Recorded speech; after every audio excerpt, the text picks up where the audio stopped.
പണ്ടൊരു രാജാവ് അദ്ദേഹത്തിന്റെ സംഘവുമായി കാട്ടിൽ വേട്ടയാടിക്കൊണ്ടിരിക്കുകയായിരുന്നു.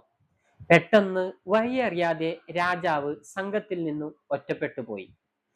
ഒരുപാട് ദൂരം ഒറ്റയ്ക്ക് സഞ്ചരിച്ച രാജാവ് വളരെ ക്ഷീണിതനായും ദാഹിച്ചുകൊണ്ടും ഒരു തോട്ടത്തിലെത്തി.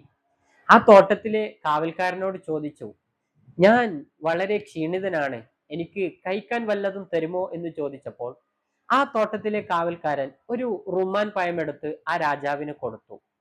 ആ രാജാവ് അത് കഴിച്ചപ്പോൾ വളരെ മധുരമുള്ളതും വളരെ ജലാംശം അടങ്ങിയതുമായിട്ട് അദ്ദേഹത്തിന് തോന്നി. പിന്നീട് അദ്ദേഹം ചിന്തിച്ചത്, ഇത്രയും നല്ല തോട്ടമുള്ള ഈ റുമ്മാമ്പഴം തോട്ടത്തെ ഉടമസ്ഥനിൽ നിന്നും പിടിച്ചെടുക്കണം എന്ന് ചിന്തിച്ച് രണ്ടാമതും അദ്ദേഹം ഒരു റുമ്മാൻ പഴത്തിന് ചോദിച്ചു. വീണ്ടും ആ കാവൽക്കാരൻ ഒരു റുമ്മാൻ പഴം കൂടി കൊടുത്തു.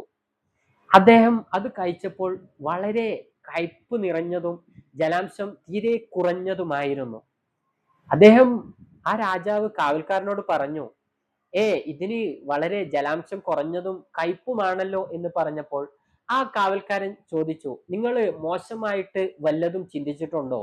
ഈ തോട്ടം പിടിച്ചെടുക്കണമെന്നെങ്ങാനും നിങ്ങൾ ചിന്തിച്ചിട്ടുണ്ടോ എന്ന് അദ്ദേഹത്തോട് ചോദിച്ചപ്പോൾ തൻ്റെ മനസ്സ് വായിച്ചറിഞ്ഞ അദ്ദേഹത്തോട് ക്ഷമാപണം നടത്തി അദ്ദേഹം മൂന്നാമതൊരു റുമാൻ പഴം കൂടി ചോദിച്ചു. ആ റുമാൻ പഴത്തിന് വളരെ മധുരം കൂടിയതായിരുന്നു. പിന്നീട് രാജാവ് തൻ്റെ ശൈലികളെല്ലാം മാറ്റുകയും തൻ്റെ ഭരണം നല്ല രീതിയിൽ മുന്നോട്ട് നയിക്കുകയും ചെയ്തു.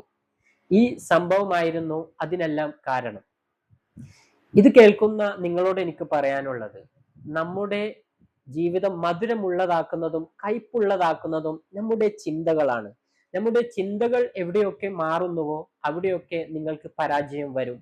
നിങ്ങൾ ചിന്തകളെ നന്നാക്കുമ്പോഴാണ് വാക്കുകൾ നന്നാവുക. വാക്കുകൾ നന്നാവുമ്പോൾ പ്രവർത്തികൾ നന്നാവും. പ്രവർത്തികൾ നന്നാവുമ്പോഴാണ് നിങ്ങളുടെ ലൈഫ് മാറുന്നത്. എല്ലാത്തിൻ്റെയും അടിസ്ഥാനം അത് നിങ്ങളുടെ ചിന്തകളാണ്.